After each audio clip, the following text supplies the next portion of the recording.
to order.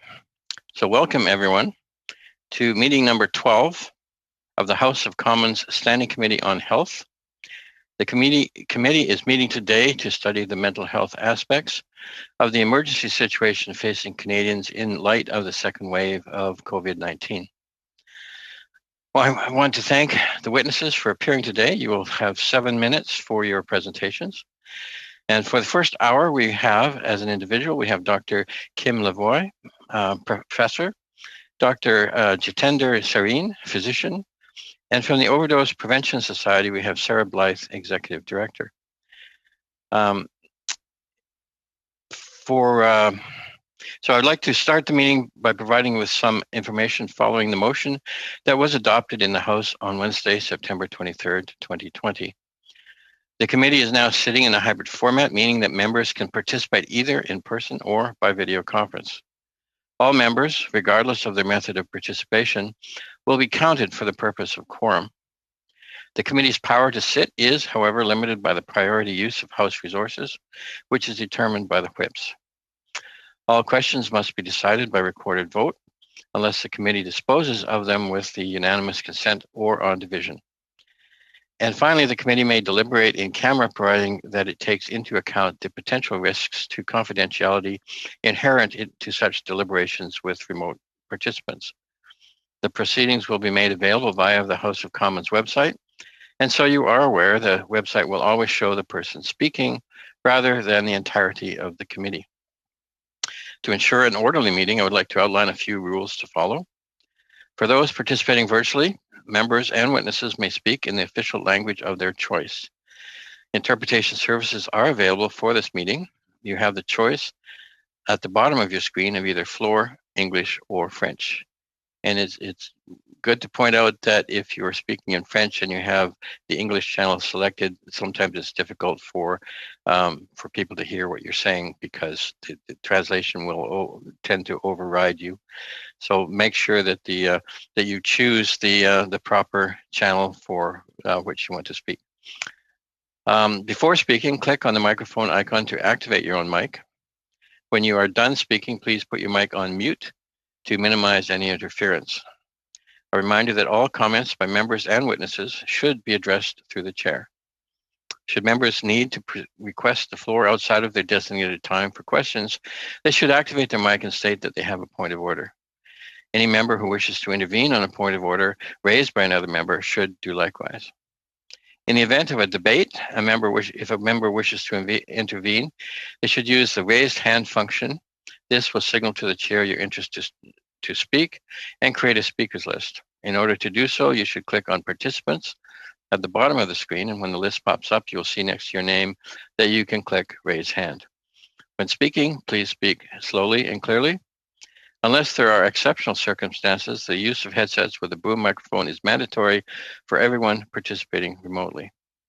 Should any technical challenges arise, please advise the chair. And please note that we may need to suspend in such case a few minutes as we need to ensure that all members are able to participate fully.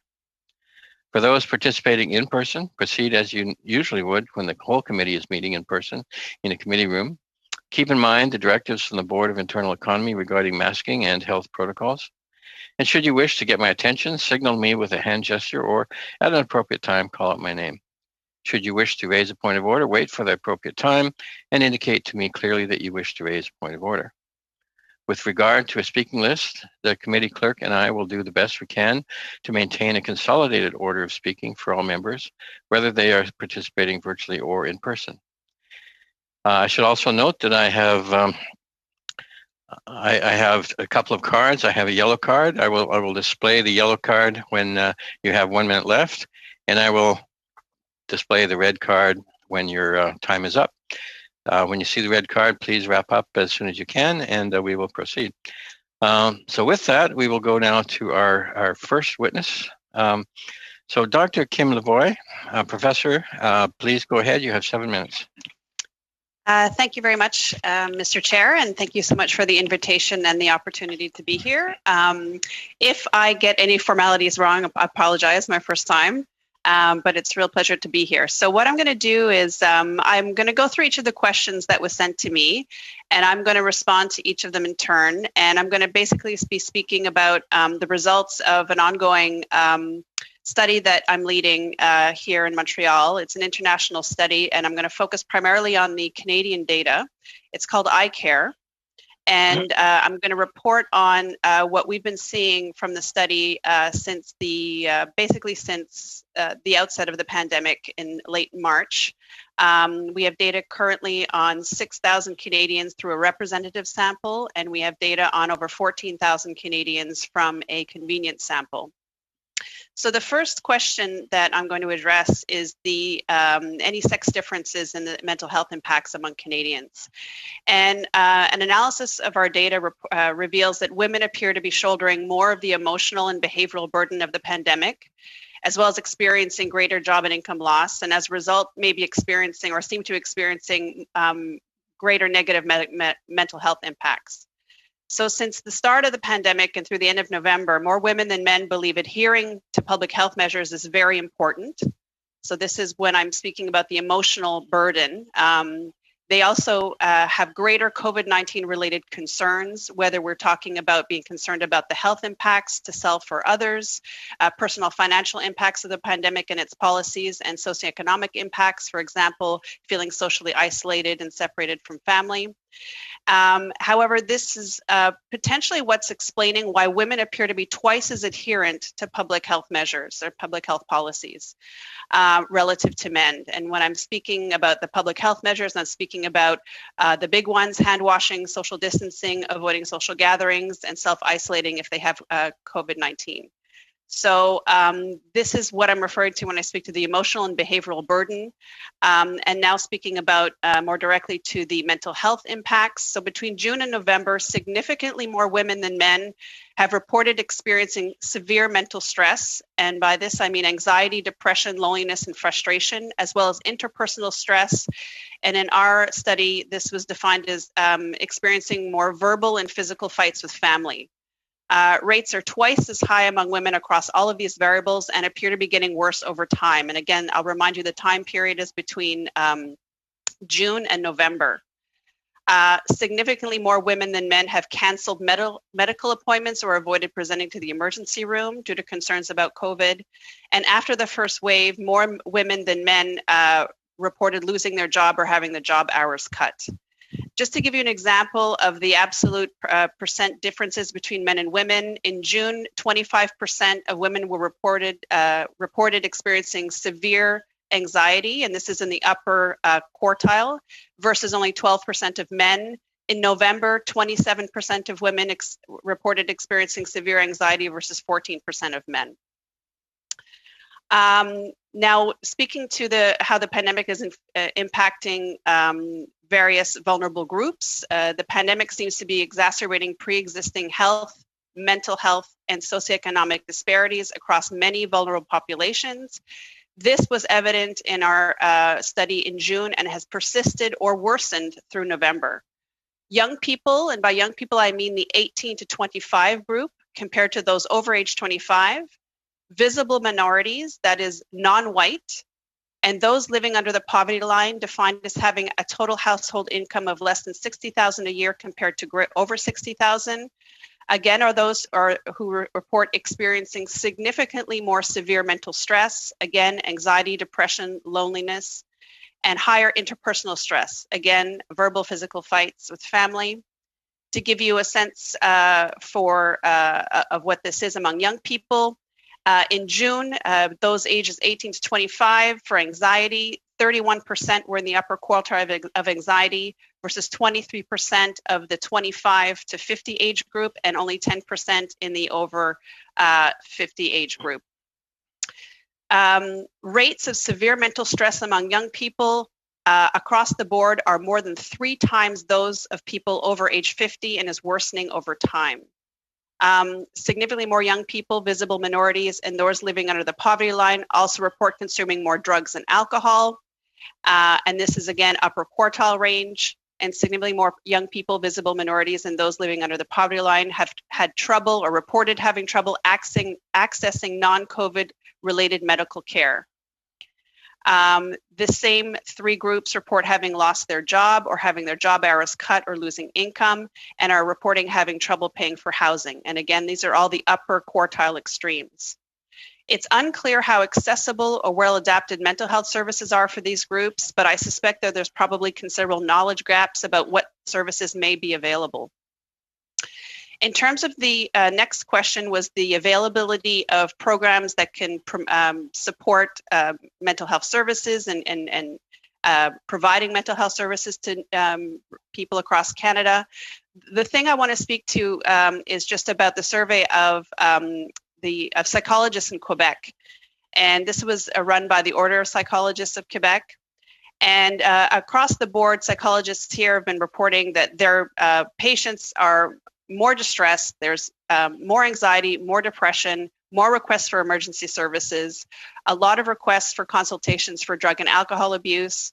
70% have been contacted by former patients and 34% have increased their hours since the start of the pandemic. However, what I wanted to highlight is that 50% reported being willing to provide emergency services, and it was estimated that 7,000 hours per week could be added to aid the population. This was done in the context of Quebec, but bringing me to the next question, how could virtual or teletherapy perhaps be leveraged to meet the needs of Canadians?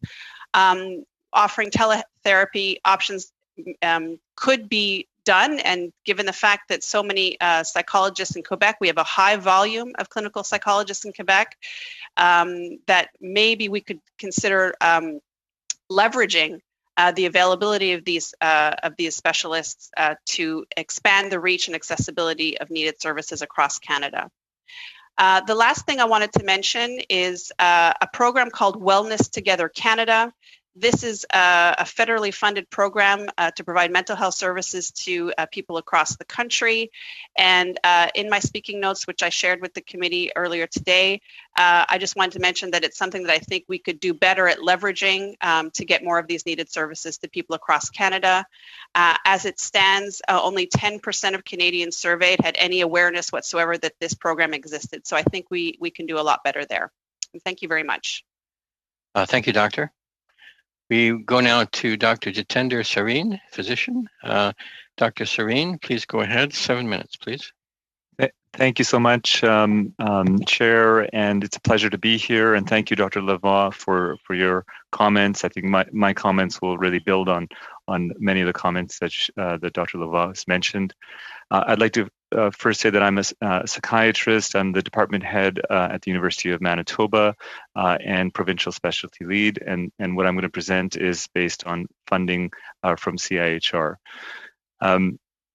So the main summary of what I'm going to say is that we absolutely need a public health approach to manage the mental health sequelae of COVID-19 pandemic. We need to look at it from universal strategies as well as targeted strategies for our vulnerable groups. And as Dr. Lavoie was saying, there's lots of opportunity to enhance our virtual mental health care services, not only for elective services, but especially for our emergent services. We also need to invest in appropriate infrastructure for isolation in the community for vulnerable groups. And success will only occur where there are strong partnerships between federal, provincial, communities, and private sectors. I'm going to tell you a story of a 15-year-old boy living in rural community in Manitoba who loses a friend suddenly in an accident. He's brought to the nursing station by his grandfather because he's suicidal. He's also been in contact with someone who is COVID positive. He needs an emergency mental health assessment, but does not want to travel to Winnipeg for that assessment, which is hundreds of kilometers away. Pre-pandemic and during the pandemic, it would really happen that the person would have to be brought to Winnipeg, stay in the hospital for a few days, and that would increase the risk of COVID transmission. I'm going to come back to the case in a few moments. The COVID pandemic has impacted all Canadians. During the pandemic, Canadians have had an increase in distress, fear, anxiety, alcohol, and drug use. We have to invest in appropriate media campaigns that focus on mental wellness strategies and remind people of the low-risk guidelines for alcohol and substance use. These media campaigns really are extremely important to invest in because, as Dr. Lavoie says, people actually don't know some of these important strategies. We need to improve pathways to accessing care. In Manitoba and other provinces, it is extremely difficult for a person to be able to access mental health care in a timely manner. Whatever we can do to simplify access, it's going to improve the system.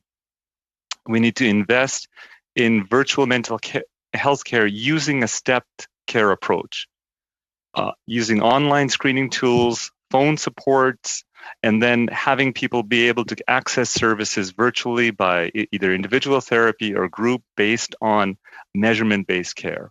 We need to appropriately staff these virtual mental health care resources, as well as we need to pivot towards measurement-based care so that we're actually monitoring people's outcomes as they're going through the treatments. The pandemic response really, I want to focus on the crisis and emergent population, which is at high risk. People in crisis often wait for long periods of time in the emergency department waiting for a mental health assessment. Rural sites face greater access barriers than urban sites for emergency assessments. And during the pandemic, fear of acquiring COVID-19 in a hospital may actually prevent people from getting life-saving treatments. In Manitoba, towards doing more emergency virtual mental health care. So in partnerships with federal, provincial, and community partners, we've implemented a pilot where there's a youth telepsychiatry emergent service that provides service across all rural EDs, as well as rural First Nations. The goal is simply to reduce the transfers of youth for assessment and reduce the need for hospital admissions. Over the last 3 months, we've already reduced 1 transfer to Winnipeg per week. The Adult Crisis Response Center has also transformed the majority of their crisis services for urgent mental health addictions assessments to a virtual platform. And we've also developed virtual wards where people can get daily assessments and supports at home with appropriate supports from their families, so that we can try to minimize the exposure to COVID. Our University of Manitoba Ongodmazoo Health Services has developed COVID rapid response teams that are designed to go into First Nations communities to support the community leadership in identifying contact tracing, helping with isolation procedures, helping with rapid point of care testing to reduce the spread of COVID-19 in our First Nations communities. The last important project that I'll talk about in Manitoba is the alternate isolation accommodations. We know that people that are exposed to COVID in homeless shelters, who cannot isolate appropriately, and seniors as well as healthcare workers are at significant risk of spreading COVID. So there have been alternate isolation accommodations in hotels and apartment buildings that have been utilized to help with isolation and health supports. Over 800 people in Manitoba have utilized these to reduce the transmission of COVID.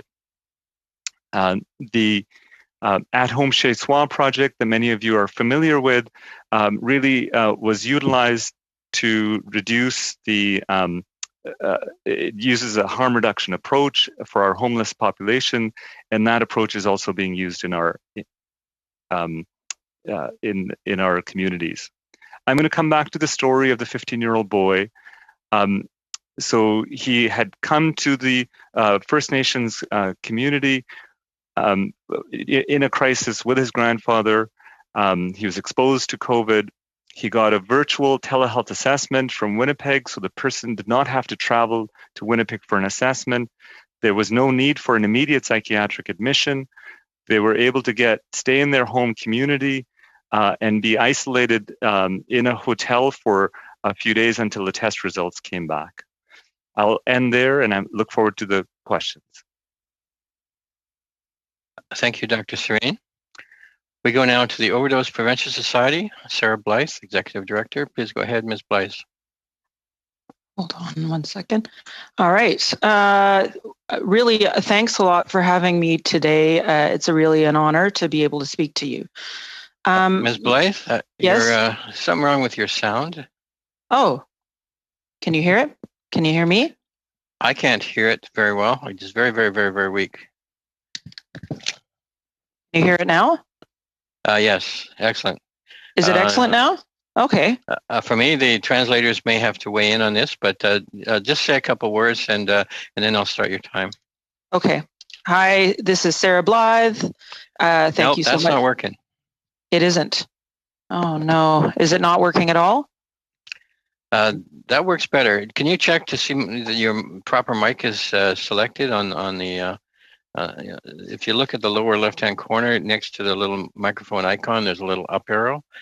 Click on that and make sure that it's pointing to the headset choice. Okay. Okay. Can you hear me?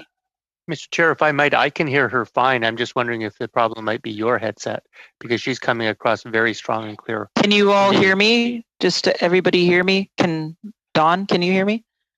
Okay. Well, I can hear her perfectly as well too. So maybe it's just me. So please go ahead and if I'm sorry, guys. Not a problem. Not a problem. Okay. While you speak, I'm going to go and check to make sure all my cables are plugged in properly. So please go ahead. 7 minutes.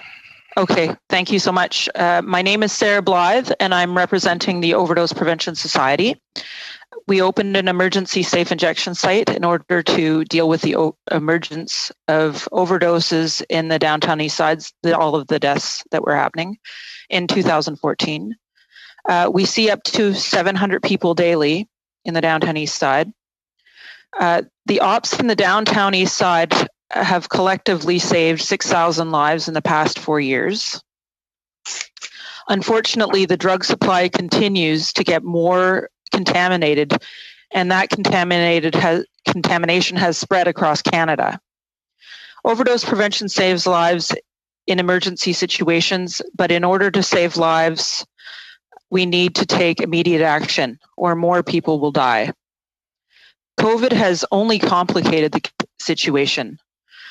We are telling people to stay home, but more drug users are dying of overdoses than COVID.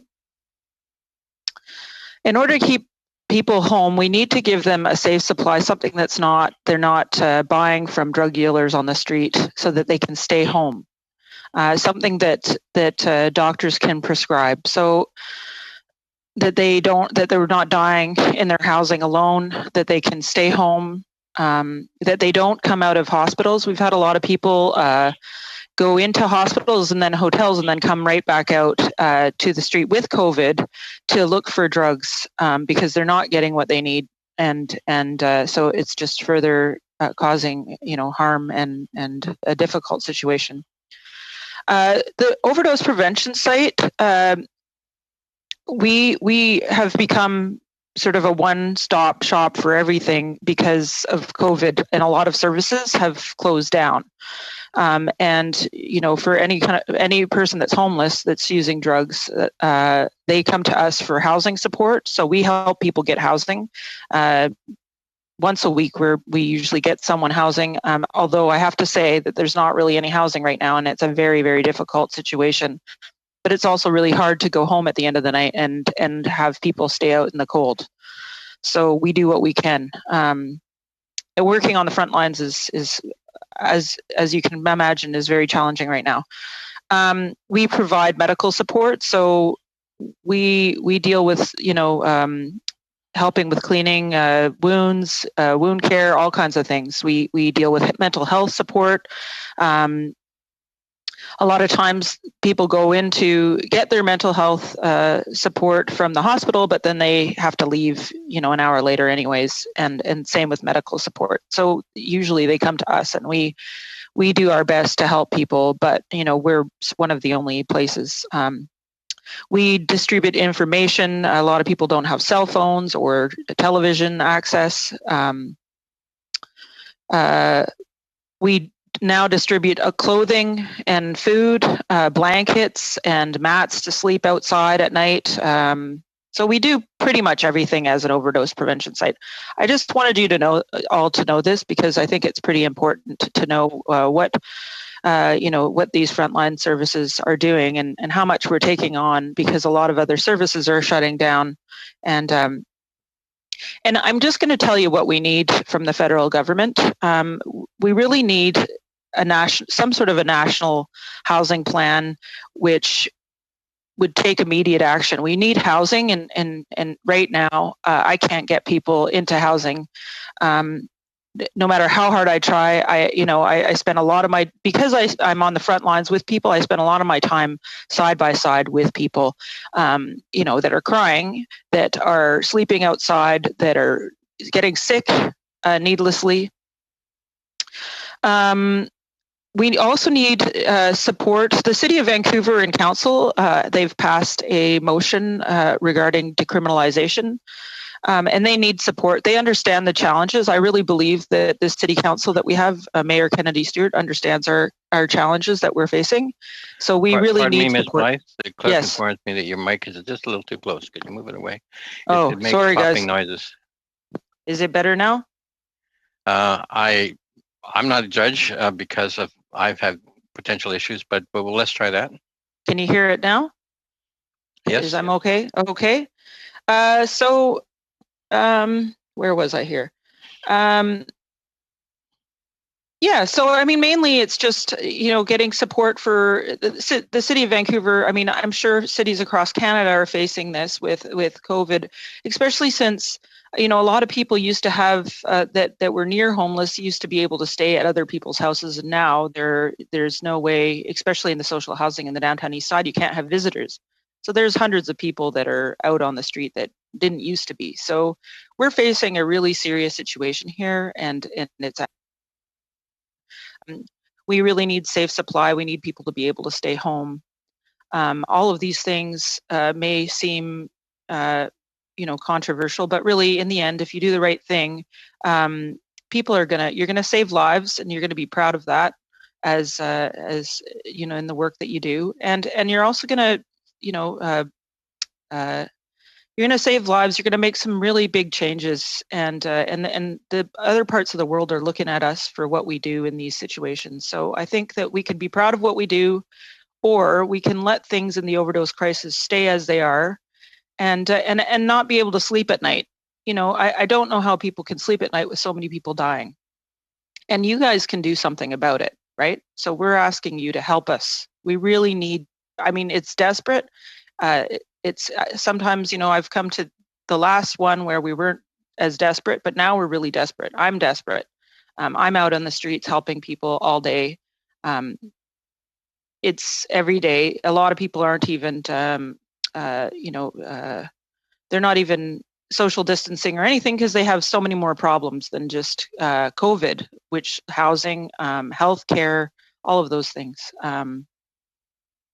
So I think we can do a lot in a lot of simple ways. I'm willing to help. If any of you want to meet with me to try and come up with a plan, I'm willing to do that.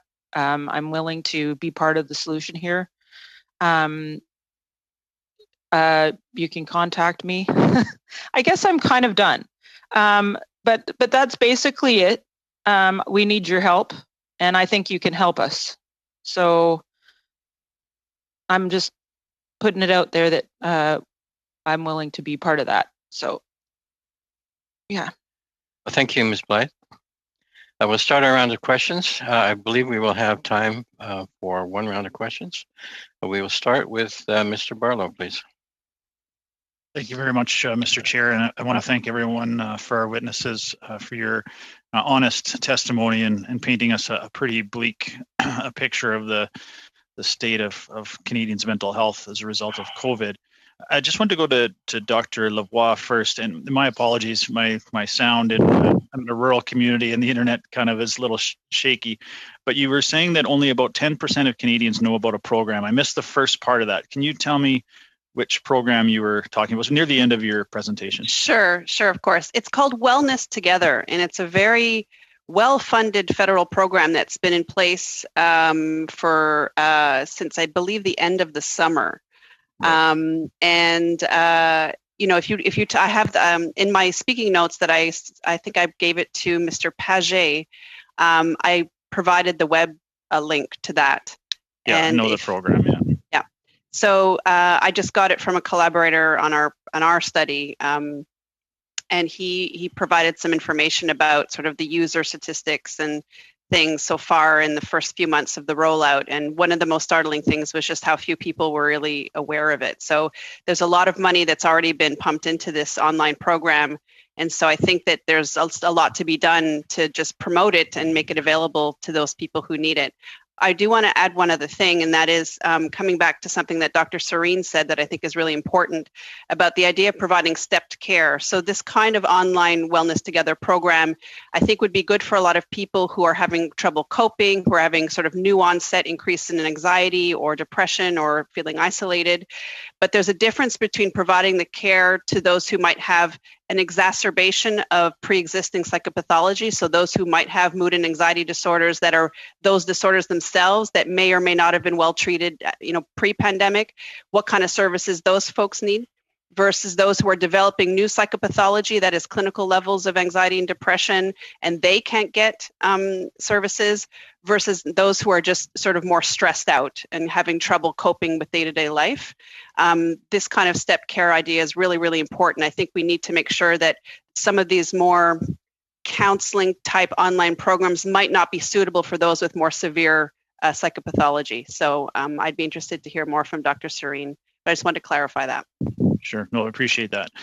With that in mind, on the Wellness Together program, with so few Canadians knowing about it, the United States put in their 988 program as a suicide help line, which has gotten a lot of publicity, and most people know it. Would something like that here in Canada work? We don't have anything along that line, but it just seems like everybody knows 911. 988 would be that gateway. Let's say if you were in a mental health stressful situation, would a program like that help as something that would be easily recognizable? Everyone would be able to get it, and maybe give you an introduction to the Wellness Together program. Yeah, absolutely. I think anything that has kind of quick brand recognition and everybody knows what to do, where to go, and then the program will direct you to the services that you need as a function of your initial assessment. So absolutely, that'd be a fantastic idea. That's my understanding with the program we have now. It's different in every region, and it's just an answering machine. I don't think that's, in this crisis situation, that is probably what anyone wants to hear when you are in an emergency situation is, please call back or leave your name and number. Absolutely. We saw the results from the Canadian Mental Health Association survey came out on Thursday or Friday, and the numbers were quite staggering. And the one that really caught my attention, and Dr. Lavoie, you mentioned it briefly at the beginning of your presentation, was the impact that COVID has had on women. And the number, I think, was close to, I think 13% off the top of my head, of parents were now scared of domestic violence in some way. Is that a significant increase from what you would traditionally see? Has COVID caused that much of a sharp rise in that issue? Yes, and I think that's and it's also one of the reasons why we're seeing a huge increase in the number of separations and divorce. And if you can just imagine how how stressful a divorce is in normal times, imagine trying to work out, finding a new home and child custody. And it's absolutely shocking how much separation and divorce is happening. And I think it is really being fueled by the fact that a lot of couples who are used to a certain balance in their relationship are now being thrown together, spending 24 hours a day together. All the gender roles are getting mixed up. You have moms and dads at home with kids who might be doing online learning. Certainly there's the effects of the widespread lockdown that happened more in the first wave. All of that to say is I would suspect that it's probably larger than that, than 13%, because I would suspect that those who are probably experiencing it the most and the worst are not the ones who have the time or the luxury to respond to some of these surveys. Right. Sorry, Dr. Lavoie, I only have a few seconds left, and I just want to ask a quick question of Dr. Serene. You were talking about access to psychiatric help and accessing the resources we have there. Would that 988 number work on that? Would that be a way as well to have those professionals be working as part of that program as a first step for Canadians to access that type of assistance? Absolutely. I mean, I think that the approach that the 988 is excellent, but having the next steps is really, really important, right, at the provincial level. And in China, they also implemented online screening, right? So that you can we're used to ordering food online. We should be able to do some level of online because the volumes are just going to be out of control, right? Like you can't build a system of having enough people on the phone. You have to integrate it with online self-assessment, self-screening tools, and then have the next pathways to care after the assessment. And they have to be integrated, or people will not show up to the line because they'll say, well, I didn't get an answer, or this or I'm didn't scared really help to go to me. the hospital because of COVID, but this is another way. Yeah. Thank you very much. I appreciate it. Thank you, Mr. Barlow. We go now to Mr. Van Bynen. I understand Mr. Van Bynen will be splitting time with Mr. Callaway. I will show you the yellow card at 3 minutes. So go ahead. You have 6 minutes. Thank you, Mr. Chair. I will be splitting my time with Mr. Callaway. I thank you also to our witnesses for joining us today and sharing their perspectives and the expertise on this, what I believe is an incredibly important topic. Dr. Lavoie, I was taken aback a bit by knowing that only 10% of the population is aware of the Wellness Together. And when I see that 680,000 Canadians have already used the service with close to 1.8 million separate web sessions, it really does give me an important scope of and a scale of the crisis that we're facing with. So I appreciate you bringing that forward, and we need to find ways to make sure that more people are aware of that program. I will be asking my question to Dr. Serene. Dr. Serene, since the beginning of the pandemic, it's become clear that COVID-19 impacts certain communities disproportionately, that race and gender and socioeconomic status are some of the factors that can amplify these impacts. So based on your experience with the First Nations communities, could you please share with the committee some of the mental health effects and the challenges that Indigenous peoples are facing as a result of the pandemic? I think, so some of the key things are what every Canadian is facing, which is, fear, anxiety, stress. The additional barriers, if people are living on reserved communities, is that having poor access to sites in urban settings. Stigma is also there, and if somebody's had COVID, we know that having COVID right now increases stigma for all people that have had COVID. And people, so there's more stigma and discrimination that can be also faced.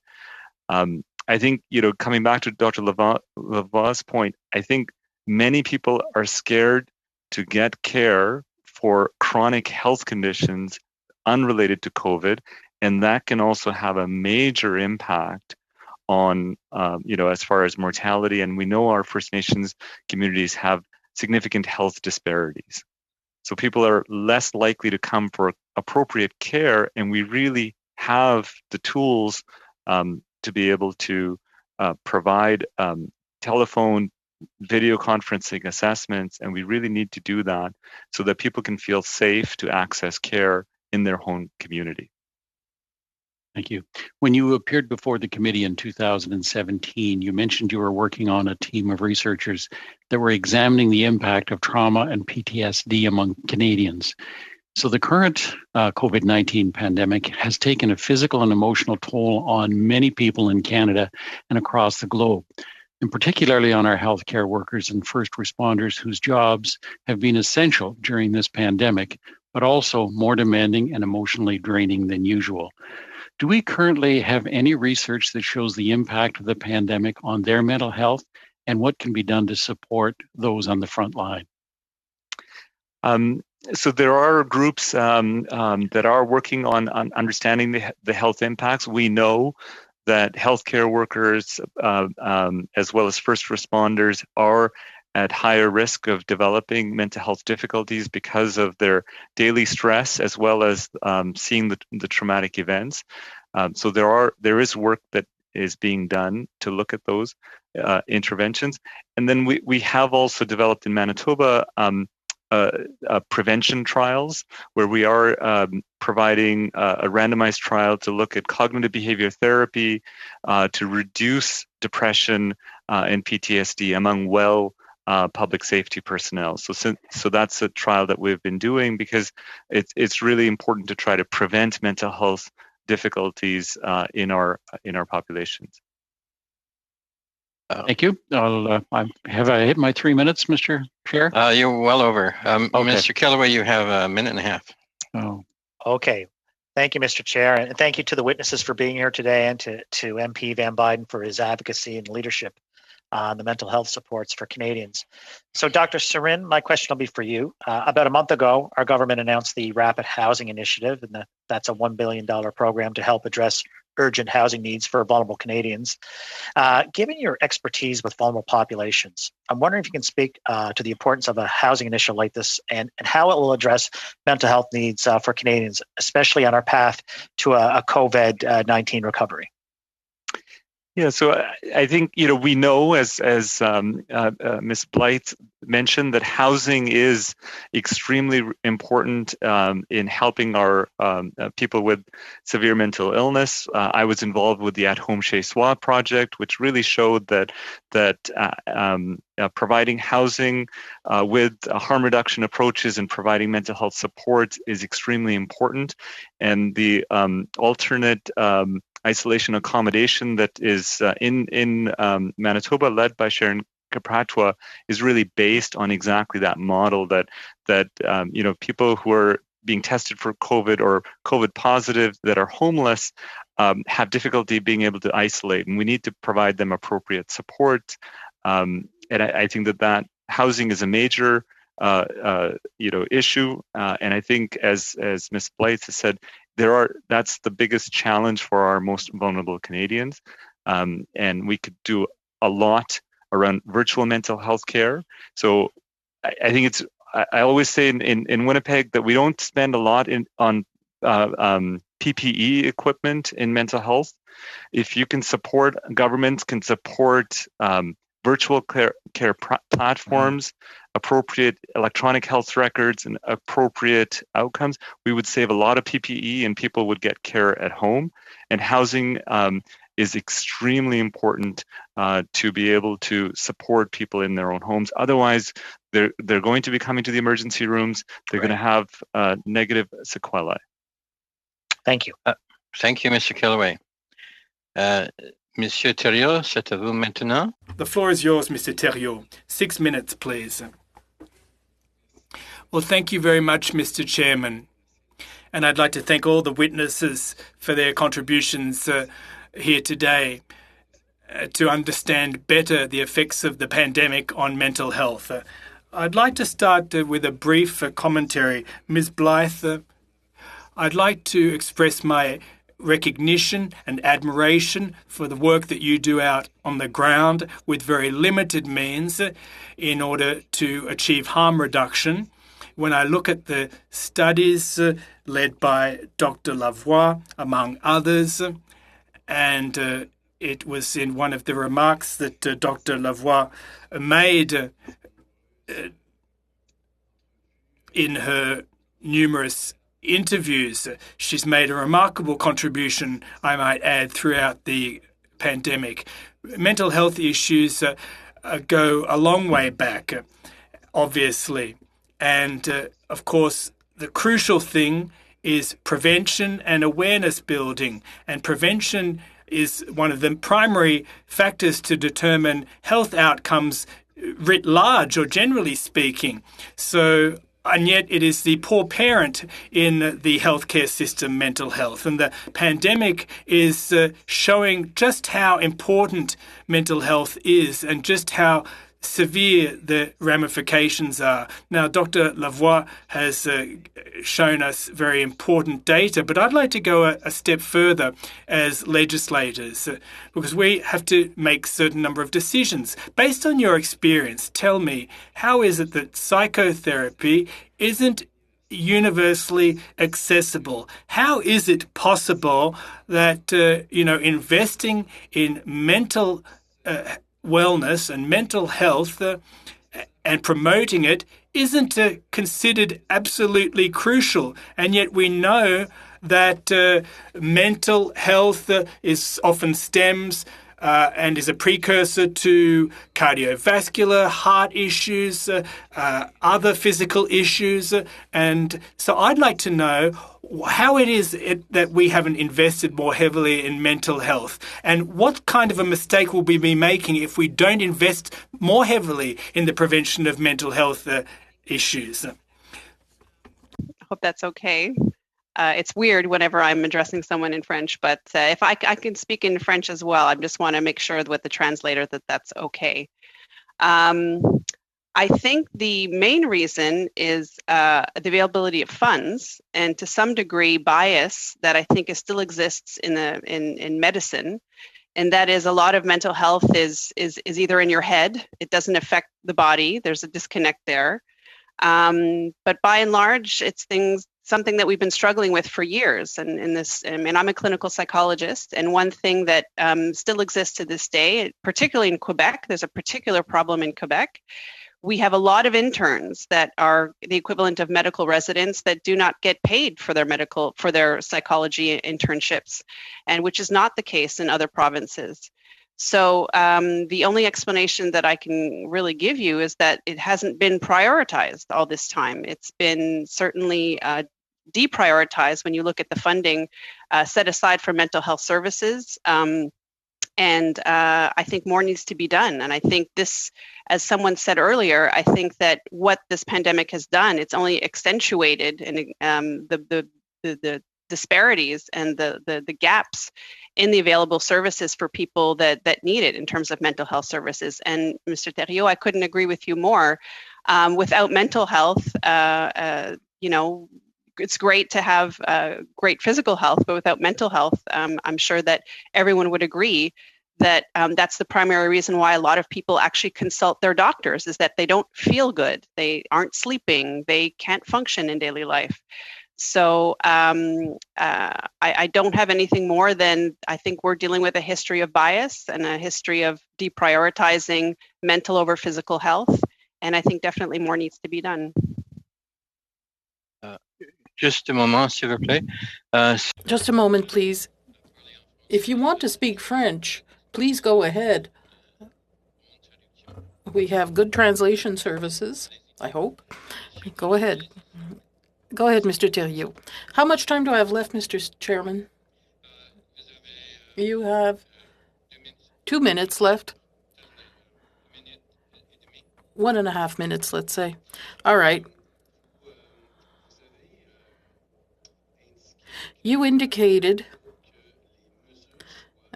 that in order for measures to be adequate and effective and efficient, the message about understanding and perceiving has to be much clearer. There are differences between age groups when it comes to compliance with health measures. What would be a good message to try to amalgamate people under 25 and those over 25, given the holidays that are coming up, and there will be some loosening if we look at what happened before? Yes, that's an excellent question, and it's not always the same things that will motivate all people to observe health measures. One thing we do know is that what preoccupies or worries young people is not the same as what worries older people. The sacrifices we're asking young people are much greater than that is asked of me, who stays with my family. Asking a young person not to go to university, not to see their friends, not go out, not date boys or girls, is during that period of their life, that's a big ask. We have to understand what motivates people, what their preoccupations are. We have to tailor messages addressing those people so that they can understand that if they're concerned about their social life, university, or their job, if they observe health measures, all those things will come back. All these things will get better. I think they hear a negative message with an emphasis on protecting the health of the elderly and the sickly. I don't think that resonates with the young. We have to change the message. Thank you. Thank you, Mr. Theriault. Please go ahead, 6 minutes.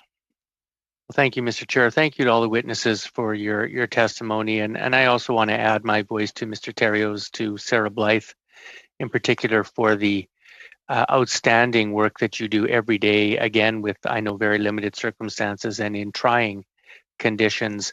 I know that you're saving lives, and that's an astounding statistic that your overdose prevention site has saved 6,000 lives in 4 years. So I'm going to direct my questions to you, Ms. Blythe. I think you mentioned that you've been in operation since 2014. Do I have that correct? Yes, you do. Yes. Now, I'm a big believer that the social determinants of health, having access to secure housing, affordable housing, basic income, nutritious food, etc., are very important components to overall physical and mental health. So my first question is about housing. Have you seen any significant increase in federally funded affordable housing since 2014? No, I have not. Okay. Go ahead. Oh, that's okay. Yeah, I mean, there's so many empty buildings on our block right now. There's, I think, about 800 units that were formerly available with the region, with the Balmoral, with the Stanley at 58 West. That are now gone. And then also there's the fact that people generally stay with each other. So a lot of people in social housing will have a guest come and stay with them that's homeless and help people. They help each other, right? But now, because of the COVID, people aren't doing that and sometimes aren't allowed to do that. So it makes it more difficult, right? Right. Now, just in terms of your overdose prevention site facility yourself, has the federal government provided any funding or other resources to assist in the work that the OPS is doing? We haven't received any funding for our site, no. Has the federal government provided any resources to support the mental health and well-being of you and other harm reduction workers that you're aware of, either in Vancouver or anywhere else? No, we haven't had any support. Okay.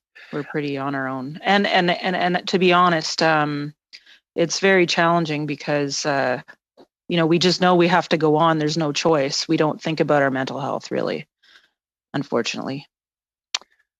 Well, I know that the dealing with the trauma that you're dealing with on the street is equally as affecting for those that are working as for those who are suffering. And it's a bit of a community, I think it's a community trauma that we all experience.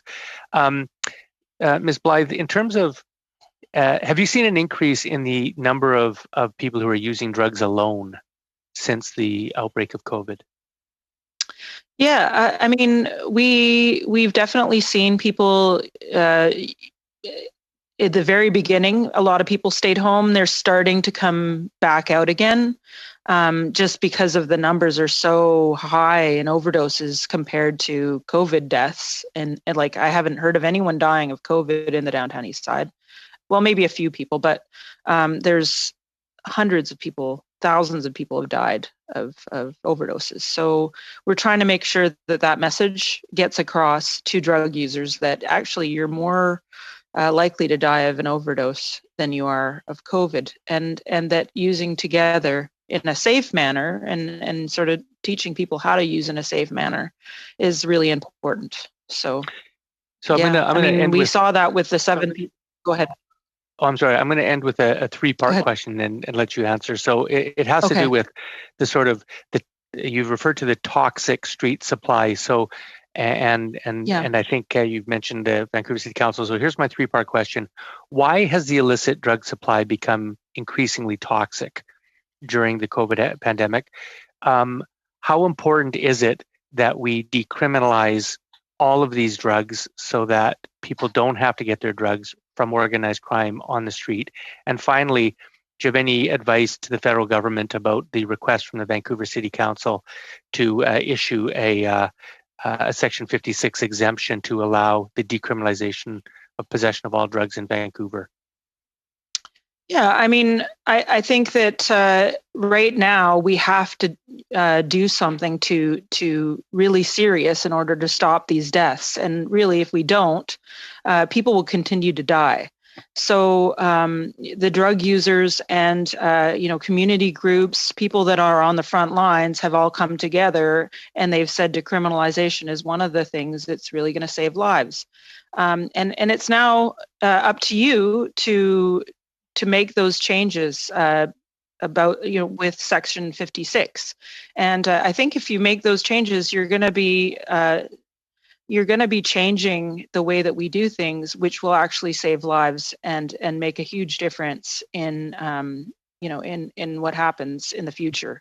And I think really, again, if we don't do something significant, people are going to continue to die. And really, you may not see it yourself, but I see it with parents every day. I see, I have mothers, family members contacting me every day with their relatives dying, and decriminalization is something significant. Safe supply, getting people something that's not going to kill them is hugely significant in just in terms of, especially with COVID. The contamination is way worse because they're not getting the drugs that they used to get brought into Canada. And so now they're just using whatever's under the kitchen sink, and if it doesn't kill them, it damages them and could cause long-term health problems and mental health problems that that are going to cause more problems in the health. Like long-term costs are going to be huge. So I think we can do a lot to change things. Sorry, I think I'm out of time here, but sorry if I didn't answer all the questions. Thank you, Mr. Davies. Thank you. So that does wrap up our questions. I want to thank the witnesses, all of you, for sharing your time with us today and sharing your expertise and your knowledge. And I wish everyone well going forward. With that, we will suspend and bring in the next panel. We are suspended.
So welcome everyone. We are continuing meeting number 12 of the House of Commons Standing Committee on Health.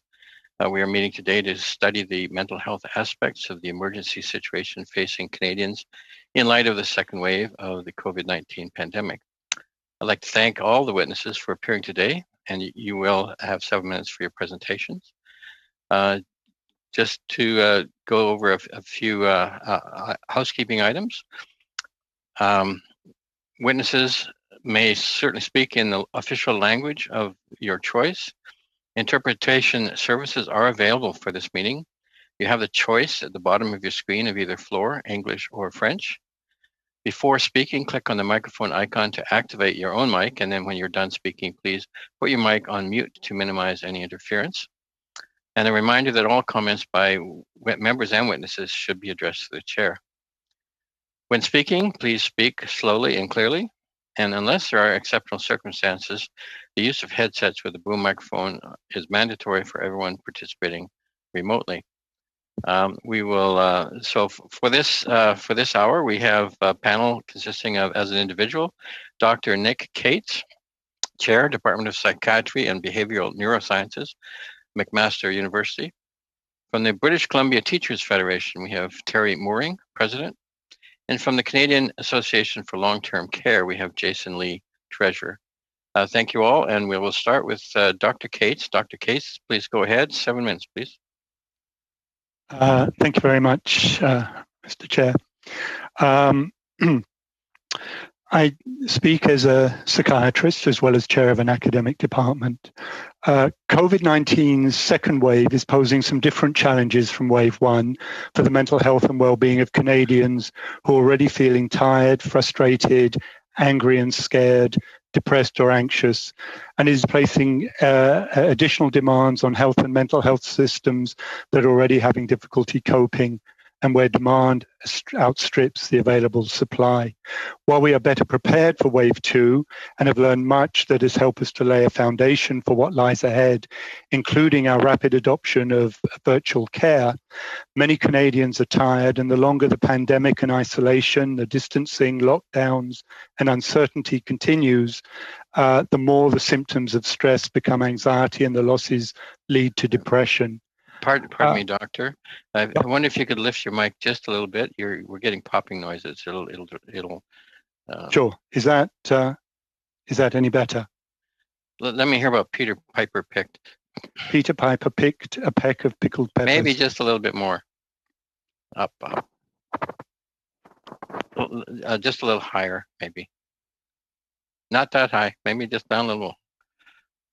I'll try that. Sure. Peter Piper picked a peck of pickled peppers. From my ears, that's perfect. So, thank you. Sorry, please go ahead. That's fine.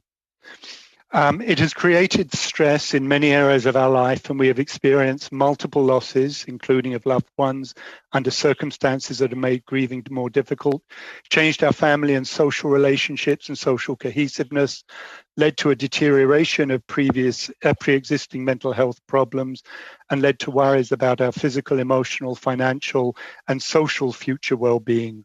There are also some specific syndromes that have been identified, such as lockdown fatigue, COVID anxiety, COVID insomnia, and in a different context, Zoom fatigue. For some, these have been transient and we have adjusted and moved on, but almost 50% of us are reporting significant changes in our mental health. And for many, they have led to clinical symptoms of depression, anxiety, and even suicidal ideation, while pre-existing mental health and addiction problems have worsened. Particular concern has been the impact of the trauma experienced by so many Canadians in many different walks of life, including the moral injury from being forced to make decisions that are incompatible with one's values, beliefs, or culture. These have often been exacerbated by pre-existing inequities in income, housing, education, employment and work conditions, history and culture, race or ethnicity, family situations or stigma, and it is the overlap of these factors, often referred to as intersectionality, that further increases the risk of developing mental health and addiction problems. And this happens at a time when the pandemic has exposed gaps in our existing mental health services, and reduced access to many supports. It has affected different populations in different ways. First Nation, Inuit and Métis communities face particular challenges, often resulting from pre-existing inequities such as inadequate housing, lack of services, lack of public health infrastructure or existing mental health services, geographic isolation, and stigma. Members of racialized communities are also likely to experience additional issues because of systemic racism or bias. Children may be at particular risk as they may be dealing with anxiety about going to school, making a relative ill, loss of contact with their friends or valued family members, and we've seen child maltreatment rates increase. And one of the greater long-term concerns is that adversity in childhood increases the likelihood of physical and mental health problems in later life and highlights the importance of early years interventions. Young adults are likely to be struggling with limitations placed on social activities and often feeling like their futures have been put on hold or even taken away. Seniors, whether living in congregate living situations or living on their own, are showing increased cognitive decline and increased symptoms of depression and anxiety, only highlighted by the isolation and concerns about going out. We've witnessed an increase in alcohol, cannabis, and other drug consumption, as well as opiate-related deaths, and in compulsive gambling. And other populations are at risk, such as those who've lost their jobs, because we know the psychological impacts of unemployment, and those who are homeless, already dealing with multiple social and economic challenges. And for individuals living with significant psychiatric and physical disabilities and their families, like autism spectrum disorders, services and supports have been closed, access to treatment is more difficult, and in-house supports have often ended. In terms of impact of gender, we're seeing an increase in intimate partner violence, perhaps inevitable when individuals often living in dysfunctional relationships are on top of each other 24 hours a day without the normal outlets or social activities. And this is often fueled by increased access to alcohol. A second gender-related issue is increased childcare demands, where the bulk of responsibilities still fall to the mother. Many working parents are anxious about children being back at school, but even more so about what might happen if the schools were to close. The evidence also suggests that in terms of virtual care, whether by video, audio, email, or even text, both providers and patients find it more convenient with equally good outcomes. But we need to remember there are many individuals who still don't have access to computers or even phones. And we also need to identify for which clinical situations and populations and for which therapies virtual care is superior to face-to-face. So when we look at how we respond to these unprecedented demands, while there is no single situation, we are looking at common approaches which could benefit all. And we need to think about smaller changes which could be introduced more easily, and also targeting our interventions at particular populations. I've divided my suggestions into three areas. The first are services and supports for individuals and families. Firstly, we need to strengthen our existing mental health systems, and ways to do this would include developing a plan in conjunction with the provinces and territories that outline shared purpose, guidelines, and goals to guide the work taking place across the country, gathering data on the current needs to inform future service priorities, developing a mechanism to share ideas that are working in different parts of the country that could be adapted or adopted elsewhere, and continuing and formalizing billing codes for virtual care. There is also going to be a need for existing resources to support targeted interventions. We need to adapt our models of care to respond to the current challenges with a focus on early recognition and also on prevention and proactive screening. For example, in primary care, family physicians could be calling seniors to find out how they're doing and identify those who may be at greater risk. We need to emphasize shorter term care, including single session treatments and a wider range of treatments for PTSD, and emphasize system navigation. We need to build new partnerships across the system, with our systems working more closely together to pool their resources and support one another. And we need to better support self-care and management by providing resources and assistance for individuals to better look after their own well-being. This can include access to interactive or curated educational resources, developing a list of most useful sites for providers, developing accessible guides and blogs about Doctor, specific could you wrap up, please? Sure. And the last thing I would like to highlight is the importance of 2 points: expanding the capacity of our mental health system by increasing training for online providers and expanding the role of primary care, and also providing peer support, looking at the model that is currently being piloted for the RCMP, and to continue to address systemic and socioeconomic changes, inequities, systemic barriers and stigma, additional supports for families and children, maintaining income for low-income Canadians while the pandemic affects their work, and expanding access to high-speed broadband to remote or isolated communities. I thank you for your time. Thank you, Doctor. We go now to Ms. Mooring, President, British Columbia Teachers Federation. Please go ahead, Ms. Mooring, 7 minutes, please.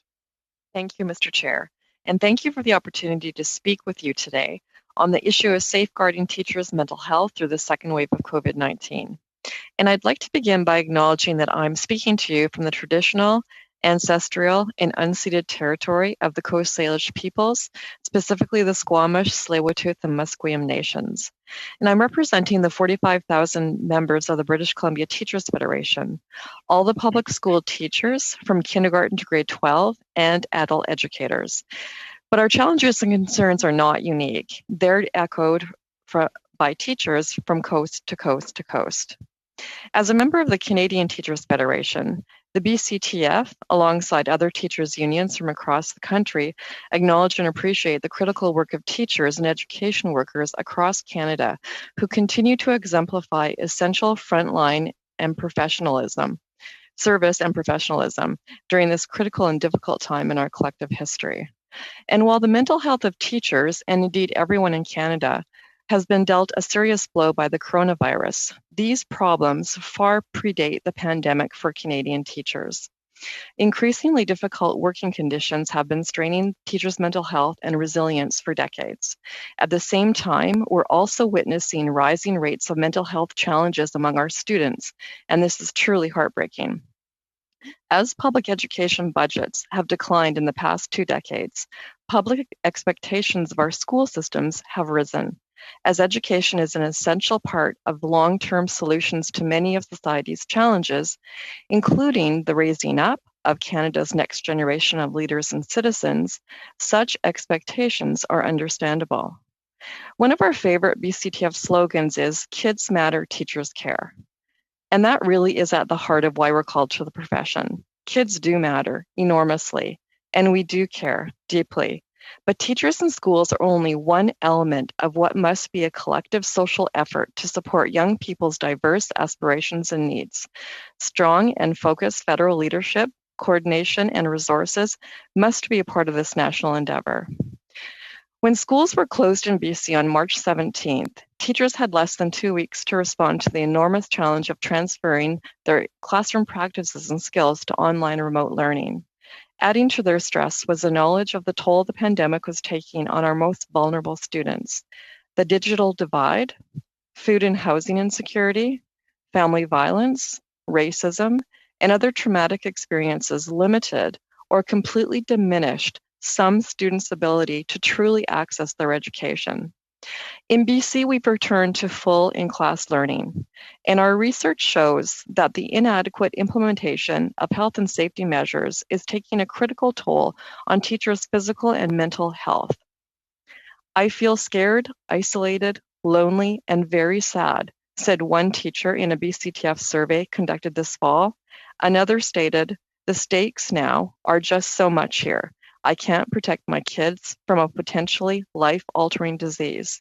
These are among the deeply concerning words expressed by teachers regarding their current mental state. It's also important we recognize gender inequality at play in a feminized profession. More than 70% of public school teachers in Canada identify as women. The emotional labor of caring for their students as well as their own children, while also often providing elder care for family members, is an extra burden shouldered disproportionately by women teachers during this pandemic. So what actions can the federal government take to reduce teachers' distress and support them in their critical roles as frontline and essential professionals? Our members told us that consultation, communication, and cooperation are key. Teachers feel less vulnerable to mental and physical risk when a critical majority within their school community understand and abide by health and safety protocols, and when those protocols are deemed to be adequate. I refer you, Mr. Chair, and to the recommendations in our brief.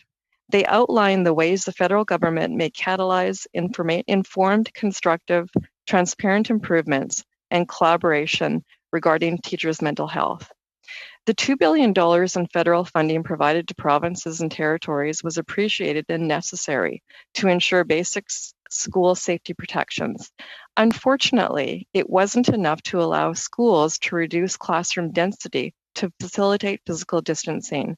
There also needs to be measures in place to ensure federal funds are used to directly improve the safety of classrooms.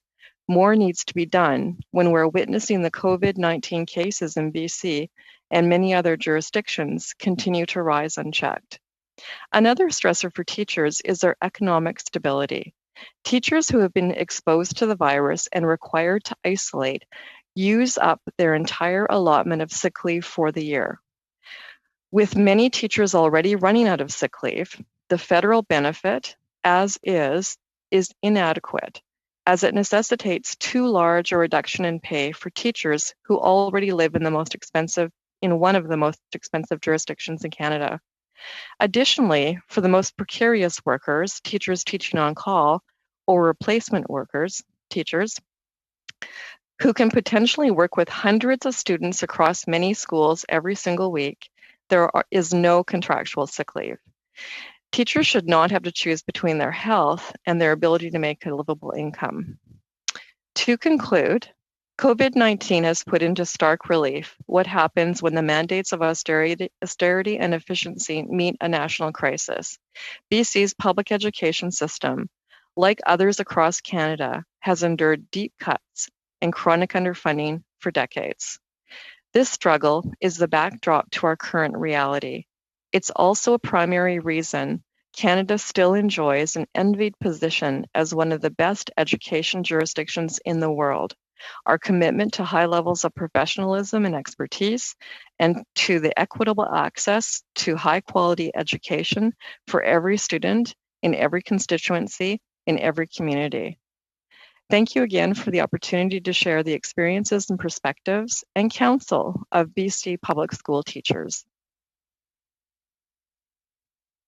Thank you, Ms. Moore. We go now to the Canadian Association for Long-Term Care. Jason Lee, Treasurer, please go ahead. 7 minutes, please. Thank you, Mr. Chairman. Members of the committee, I want to thank you for inviting Caltech to appear again before you today to discuss seniors living in long-term care and the supports that residents require to protect their mental health. Again, my name is Jason Lee, and I'm here today as the Treasurer of the Canadian Association for Long-Term Care, also known as Caltech. As the leading voice for quality long-term care in Canada, our members advocate on behalf of our residents at the federal level to ensure seniors can age and live with dignity. Our conversation today is focused on mental health, and this has no doubt been an extraordinarily difficult and painful time for everyone involved, including residents, their families, frontline staff, and those who operate long-term care homes. In my limited time, I want to focus specifically on resident mental health. However, if needed, I am happy to come back to the committee with more information on the effects of COVID-19 and mental health in families and staff. Studies have shown that social isolation has a negative impact on health, especially in seniors, and that this increases the overall cost of our healthcare system. Moreover, social isolation in the seniors population can even occur in care homes where there are an abundance of residents and staff. We know that those who are more connected with their families and friends lead longer, happier, and healthier lives. And COVID-19 has presented unique hurdles in resident mental health, as physical isolation is required in outbreak situations. Since the beginning of the pandemic, governments, public health officials, and the long-term care and continuing care sectors have faced challenges which are not only unprecedented, but also ethically and emotionally complex, perhaps the most significant of which has been the issue of family visits. Family members or close companions are a vital part of the care team within long-term care and are crucial to the residents' experience. When visitations were restricted earlier in the year, many residents experienced an impact to their overall quality of life, despite the best efforts of staff. While such restrictions were and still are necessary in keeping residents and staff safe, we also understand how important it is to be physically and emotionally close to those who are important to us, particularly as we age. Staff in homes across the nation have been nimble, innovative, and dedicated in trying to connect families with their loved ones by phone, use of technology, and other measures used to protect our communications. While direction on family and other visitors vary across the country depending on the rate of COVID-19 in the community, many of the new approaches to connecting residents and their families during this turbulent time require new and updated technology, enhanced use of personal protective equipment, and upgrades to home infrastructure and additional staff to ensure safe visits. That is why Caltech called on the federal government in September for immediate and stable funding in the form of $2.1 billion over 2 years to cover personal protective equipment, staffing, and other costs associated with COVID-19. I would like to acknowledge and thank the federal government for investing the first $1 billion of that ask through the Safe Long-Term Care Fund just last week. Mental health challenges in long-term care, like other challenges exposed through the coronavirus, are not unique to this moment, and further long-term care investments are required to support structural changes that bring homes and staff the infrastructure and training they need to provide the level and type of care seniors deserve. Specifically, investments need to be made in the retrofitting and rebuilding of new long-term care homes to create environments that live up to modern design standards, especially with respect to residents living with Alzheimer's disease and other forms of dementia.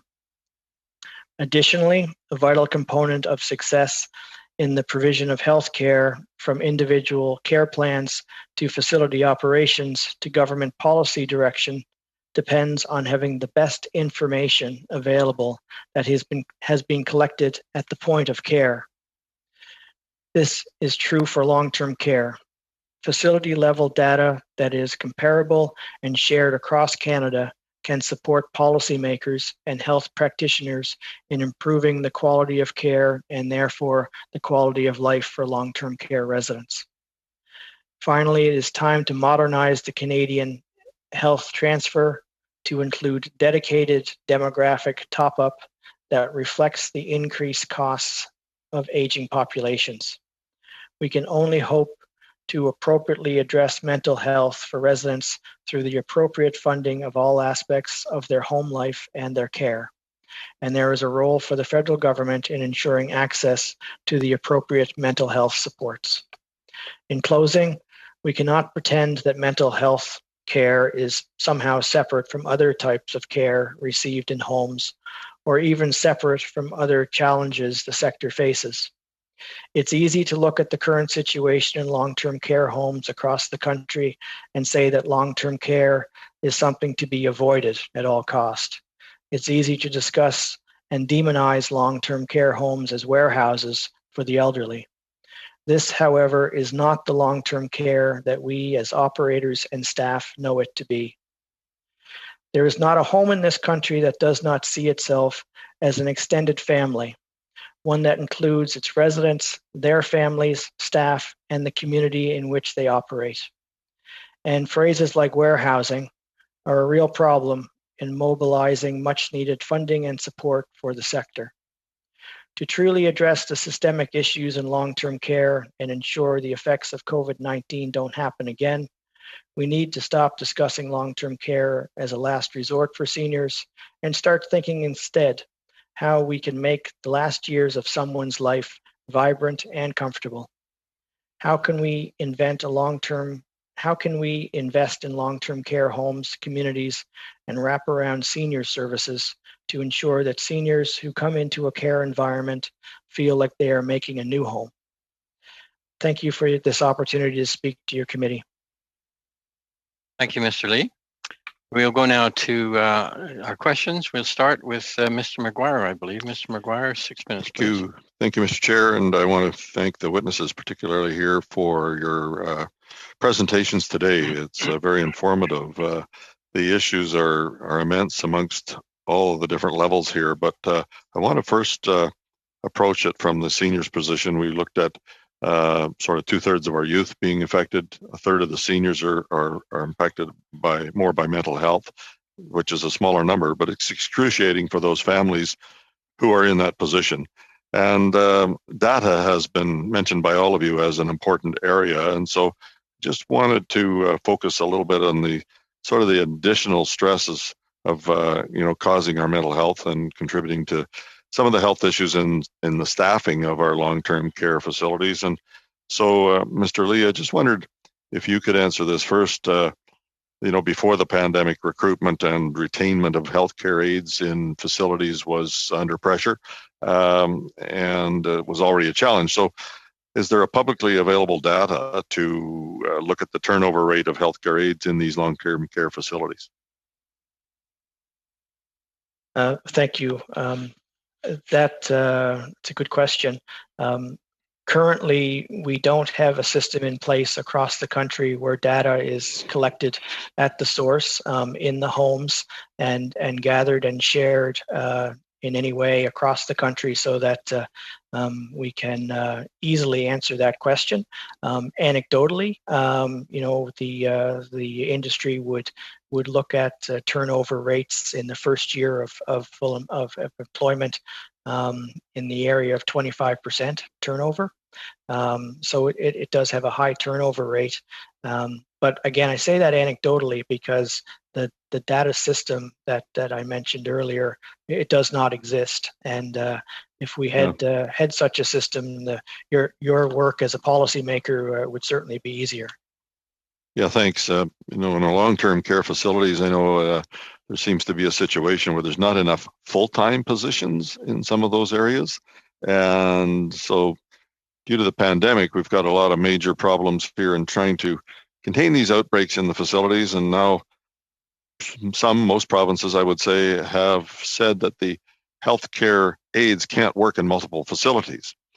So moving forward, I just wondered what concrete measures you'd suggest, or can you think of that the federal government should implement to encourage these facilities or these long-term care facilities to offer more full-time positions so that they don't have to work in multiple facilities. And I know that the staff there that's working in them are very concerned about them being the ones that might bring something into the homes. Thank you. Absolutely, staff. The last thing any staff member wants to do is be the person who's brought COVID-19 into their home, no matter how innocent it is. That's not what they want to see happen. Specifically about the question around permanent full-time positions. The industry right now is in need of workers, and my experience has been that that staff who are looking to work don't have any shortage of work available to them. But historically, we generally operate under collective agreements in the majority of these homes, and the number of full-time and part-time positions are normally written right into those collective agreements. Some of them are 30, 40 years old, and certainly in our homes we offer a lot of full-time positions, but not all staff want that. A lot of staff are looking for a casual or a part-time position because they have their own situations, and they want that flexibility. Yeah, with families and that sort of thing, for sure.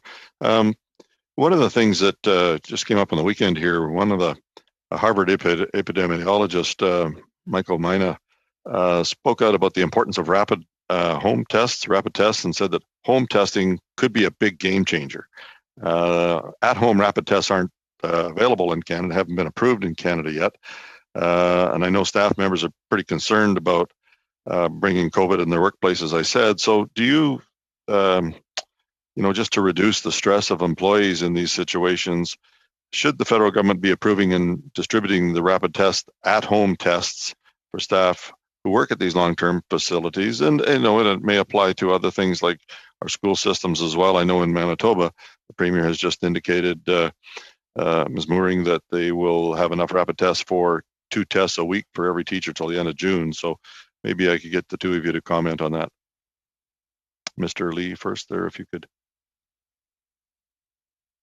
Thank you. I think just on the home test kits. Yeah, from the position of Canadian Association of Long-Term Care, we're in favor of testing. We'd like to see more testing done.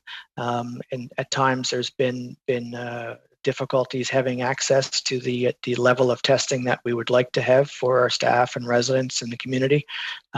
So if this is a step towards more access and reliable testing, that would be a favorable step. Thank you, Ms. Mooring.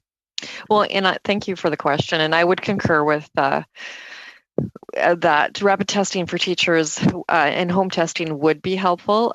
We've had some issues in BC around the length of time it takes to get the results of your test. And during that time, of course, teachers need to remain off work. And so while that has improved, certainly access to rapid testing at home would also be helpful for teachers in terms of, as you say, reducing stress and ensuring that they're safe, and if they have questions about their health, that they can get a quick answer. Thank you, Mr. McGuire. We go now to Mr. Fisher. Mr. Fisher, please go ahead. 6 minutes. Thank you very much, Mr. Chair, and I want to thank all the witnesses. There's an awful lot of information that was given to us today, and I want to thank you all for that. I want to direct my first question to Dr. Cates. Dr. Cates, although it seems like there's a light at the end of the tunnel now with multiple vaccine candidates under review, and we're hearing very good things about them, we know that Canadians are still struggling to cope with public health measures designed to keep them safe. Now, last August, after wave 1, you were quoted as saying in the Hamilton Spectator, and I'll quote, "I think people are generally feeling a lack of motivation, anxiety, and stress, and are looking to kind of break out rather than move out smoothly." Dr. Cates, I wonder if you could just tell us what were the specific challenges that Canadians face mentally as they look to go back to old routines after coming out of that first wave, and what can we learn from that as we look to our future post-COVID-19 second wave in Canada as we start to roll out the vaccines? Thank you for the question. I think it is a real challenge because we're asking people to go through, again, something that when they went through the first time, they thought this is going to be it, and then we can move on. I think there's also fatigue, and I think people have, to some extent, exhausted some of the things that they were doing early on when they were in lockdown or in isolation, or needing to follow some of the distancing measures. So I think there's a general feeling of frustration. There's a timelessness, a sense of when is this going to end. But I think also we have relied on collective goodwill and a collective sense of shared responsibility for looking after each other. And I think it's going to be so important that we continue to reinforce that, to continue to reinforce the messages that you're doing this not just for you, but for people who are around you. And again, I think we have to be careful we don't oversell the arrival of the vaccine. It is going to take time. We don't know what the effects are going to be. We don't know what happens if people are vaccinated differentially in terms of the activities we're looking at. So we have to help people continue to reset their expectations, whether it be about immediate events or social or other activities which they were hoping to participate in. And I think at the same time, really focus on some of the benefits that people have noticed from having a time to focus on other things, focus maybe on simpler rewards, and realizing that there's some things that we had built some of our expectations around that aren't as important as they are at the moment. Thank you very much, Dr. Cates. Mr. Lee or Dr. Lee, I'm not sure whether you're a doctor or Mr., but how important, based on some of the things that you said in testimony, was the most recent announcement by Minister Carla Qualtrough announcing $23.2 million in funding for colleges and institutes in Canada to develop and implement an accelerated online program to train approximately 4,000 new personal support worker interns? Thank you. I'm not a doctor, but and I don't play one on television, but it's a good question, and it is a good announcement. We see that funding as very helpful. We've talked about the need for more training, more staff. We'd like to see a national health human resource strategy that would incorporate training initiatives like that, what we can do through our immigration programs to bring more healthcare workers to Canada, how we train them, how we make sure that they're in the right sector in the right provinces. So a more comprehensive strategy would be our request, but this is a very good piece of it. The one thing in that particular piece that we would have liked to have seen is an opportunity for not just the public institutions, but also the private training institutions to have access to that same program. But it's a good step in the right direction. Thank you, sir. Mr. Chair, I'm going to give my last bit of time to Mr. Callaway. Thank you, Mr. Fisher. Mr. Callaway, go ahead. Thank you so much. My question will be directed to Dr. Cates as well.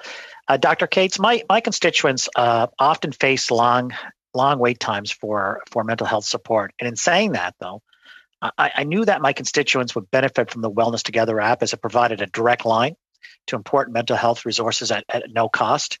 So in your view, are virtual platforms such as Wellness Together Canada the future for mental health services as an effective means of supporting or providing support rather to individuals in need of mental health, especially now as we move towards the winter months?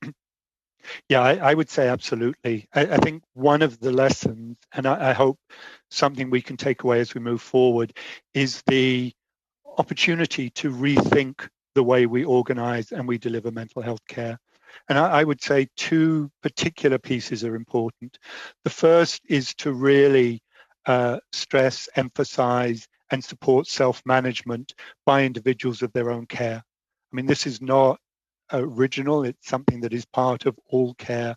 But I think the pandemic has taught us that this is not only a way of greatly expanding the reach of the mental health services, but that it's effective. We know virtual care, we know online CBT can be as effective as face-to-face. So I think providing resources and supports, but in a targeted way, because it's not one size fits all.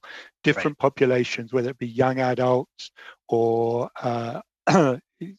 parents who are dealing with problems with their children, may need different kinds of resources and services. And I think the other way that we can broaden the scope of the mental health system is to realize that there are many other people. One of our greatest untapped resources is healthcare providers who are not working to full scope.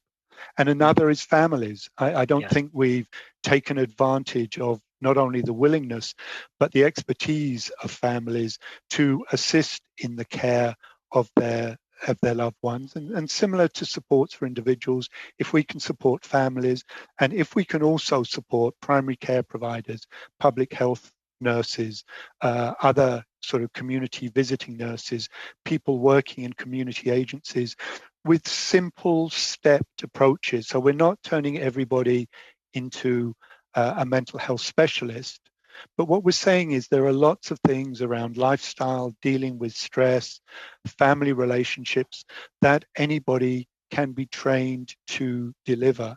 So let's rethink how we do that, and let's try and broaden the base of our mental health care system so we can use sort of the more expensive and highly trained resources in a much more targeted way for those people who really need that expertise. Fantastic points. Thank you. Merci, Monsieur Calloway. On va maintenant à Monsieur Thériault. We're now going to Mr. Thériault. Mr. Thériault, 6 minutes, please. Thank you very much, Mr. Chairman. Mr. Lee, in September, you wrote a press release, the title of which was 30 Years of Chronic Underfunding Has Created a Perfect Storm in Long-Term Care. Some of my colleagues might think that I suggested that title, but let me reassure them that we never met before today. It's quite clear that many people came to tell us that the only thing the pandemic did was show us the weakest links in the healthcare system and shone light on the fragility of this system because of chronic underfunding of the last decades. Before I get back to that point, I wanted to talk about the mission of long-term care facilities and the roles of families in a pandemic. When we're talking about a long-term care facility, we're talking about a healthcare and living facility. For the living facility part, this concerns families in the front line. Over the years, we've introduced and given families a certain burden when it comes to the people residing there. The care is provided by professionals. Now, during the pandemic, because of the lack of PPE, families were removed from the equation. That was not desirable. We had to do it. And now you're telling us today, if I understood correctly, and that's what I'm trying to clarify here, we have to find alternative methods so that this cutoff does not happen. Either we have more ways to secure the long-term care facility and benefit from communication infrastructure that would allow us to never break that family link, which is necessary when it comes to the mental health of the people who are at the end of life. And goodness knows if mental health of residents is fundamental to keep them healthy. Is that what you said? And could you elaborate on these methods? Could you believe that another wave, another pandemic, would mean that we have to maintain the contribution of families within these facilities? Well, thank you very much for your questions. I'll do my best to answer them. Starting with your reference to the press release back in September. This was a press release to draw attention to the fact that the Canadian Association for Long-Term Care has identified a number of issues, chronic issues in the system, and we've been speaking with federal government and other levels of government for years, looking to have these addressed. the silver lining of this pandemic is that it has shone light on the sector of long-term care, and it has everyone now looking and seeing that we can do better, and anxious to know what these corrections should be and can and must be to ensure that we don't end up in the same situation again in the future. We've talked about the need for staffing and a national health human resource strategy. That would be an important step to ensuring that we don't find ourselves in this situation again. The infrastructure of our homes, there are hundreds of homes across the country who either need to be completely rebuilt or refurbished so that they are better designed for infection control, and that if a virus like this was to present itself again, we would be better equipped in these homes to deal with it better than we currently are. I mentioned earlier data as something that we need to collect and share and give to policymakers like yourself so you can make good decisions about the sector.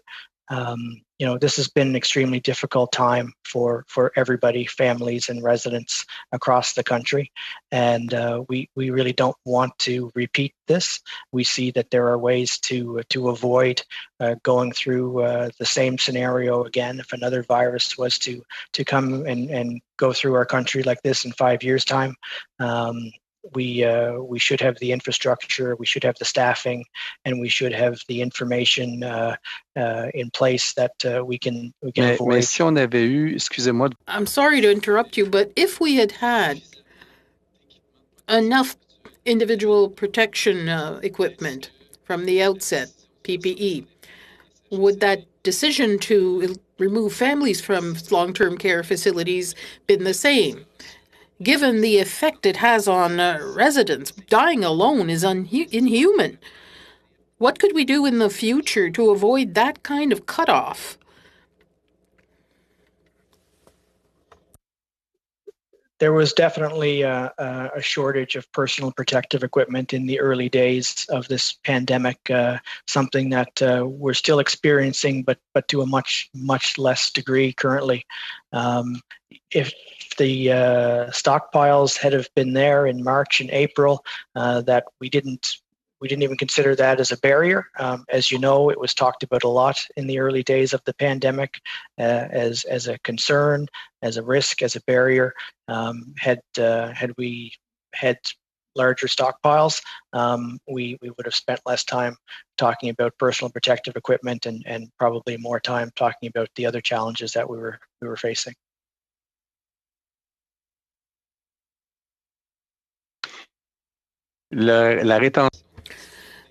Staff retention is linked to working conditions. Better funding would allow for better working conditions, of course, and would have an effect on turnover and retention.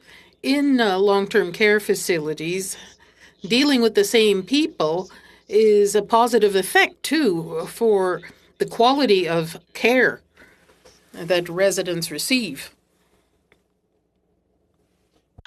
Absolutely. Staff turnover results in residents seeing more unfamiliar faces, and that continuity of care and knowing your caregivers and seeing them on a regular basis is all part of what we're talking about here today. It's good mental health because you become connected with your caregiver, and they become part of your extended family. So definitely retention of staff is a priority of long-term care, and increasing wages and improving working conditions will help us do that. Merci, Monsieur Thériault. Thank you, Mr. Thériault. Mr. Davies. Mr. Davies, go ahead, please. 6 minutes. Thank you, Mr. Chair, and thank you to all the witnesses.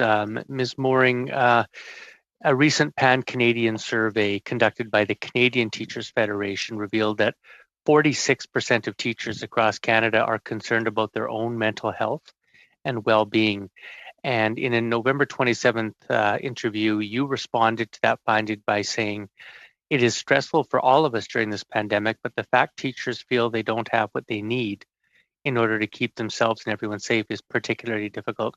I'm just wondering if you could tell us where do you see the deficits? What do teachers want that they don't have, that they need in order to improve their feeling of safety and mental health? Thanks very much for the question. And part of what we've outlined in our brief talks about the fact that teachers don't feel that there are adequate preventative measures in place in schools right now.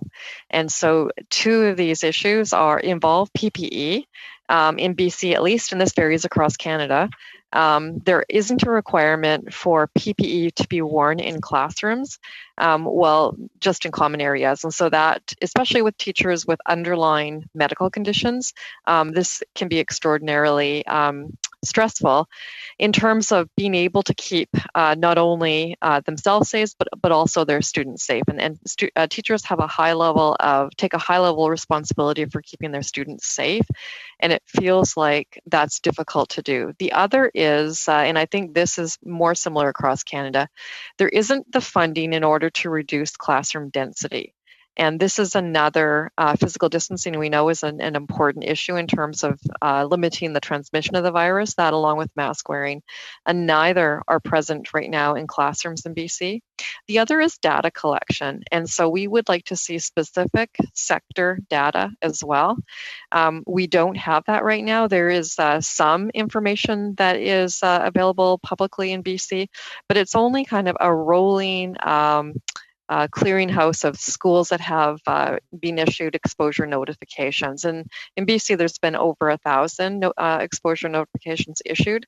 What's happening is parents are starting to collect that data online, and that's not the most reliable way to get that information. We need to hear that from the mental health or from the health professionals, so that data should be available. The other is the measures that we're putting in place in classrooms in order to protect students is also impacting the way teachers teach.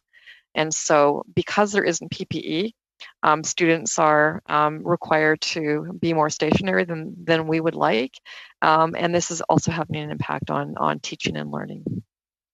So just following up on that, you mentioned the lack of safety protocols regarding mask wearing and physical distancing are not being applied in classrooms and school places. What role would you like to see the federal government play in that? I mean, could you imagine, say, the Prime Minister or the federal government perhaps issuing a national directive in that regard, or should this be left to the provinces? I'm just curious how you think that should be addressed. Well, thank you very much. There already are federal recommendations from the Federal Health Office around wearing PPE, and that's for students 10 years old and older.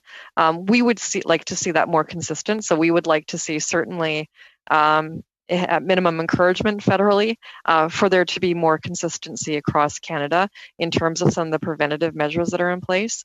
Similar with physical distancing, one of the most problematic measures is that we're just not able to physically distance in classrooms of 30 or more students, including all the adults in the room, teachers, support staff, etc.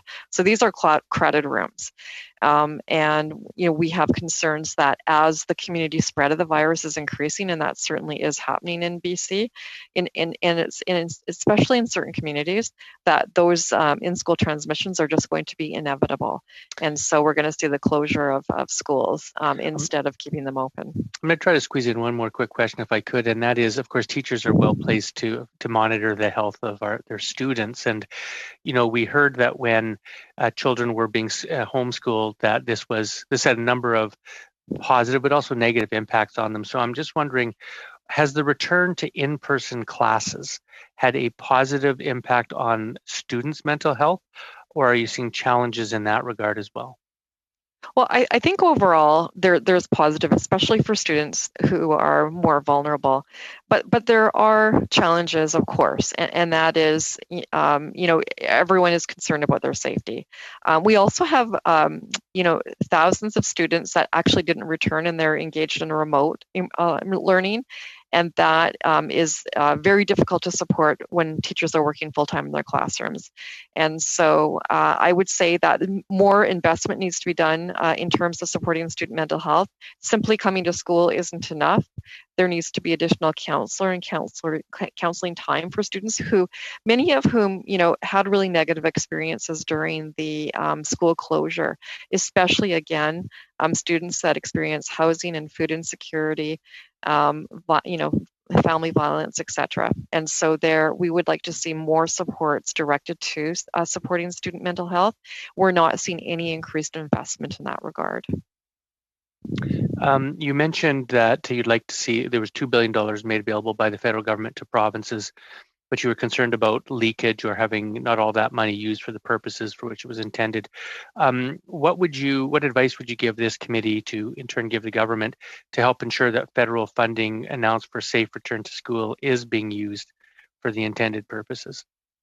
Well, we would like to see some accountability structures in place, and the Canadian Teachers Federation is proposing that there be a temporary ad hoc intergovernmental task force to take a look at sustainable operations of schools and how the money is being spent. We don't have any idea in BC about how school districts chose to spend that money.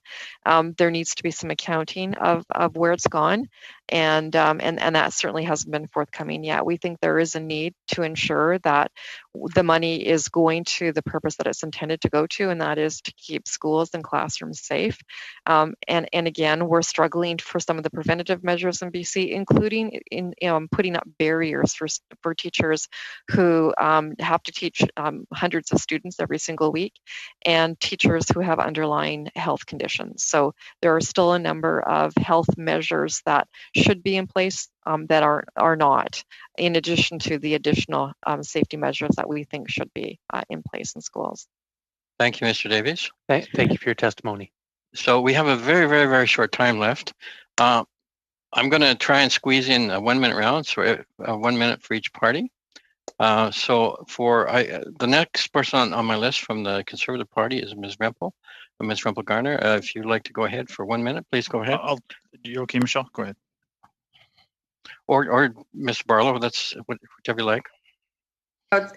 Sorry, I was just...